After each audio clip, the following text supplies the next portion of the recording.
হালকা হাওয়া চলছিল, যেটা আস্তে আস্তে ধুলোটাকে উড়িয়ে দিচ্ছিল। দূরে একটা গাছের নিচে একটা গরু দাঁড়িয়েছিল আর নিজের লেজ নাড়াচ্ছিল। গ্রামের চারপাশে শান্তি ছিল। এখানে না বিদ্যুৎ আছে, না পাখার কোনো আওয়াজ শোনা যায়। চান্দা আর রাজু বসে আছে। চান্দা একটা বড় সবুজ পাতা দিয়ে নিজেকে হাওয়া দিচ্ছে। পাশেই রাজু একটা প্রজাপতি ধরার চেষ্টা করছে, কিন্তু ওকে ক্লান্ত দেখাচ্ছে। ওর মাথায় ঘাম আছে।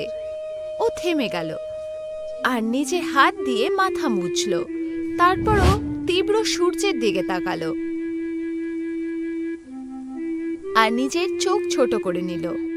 চান্দা দিদি, দেখো সূর্য কত উজ্জ্বল। এখন থেকে যদি এত গরম হয় তাহলে পরে কি হবে?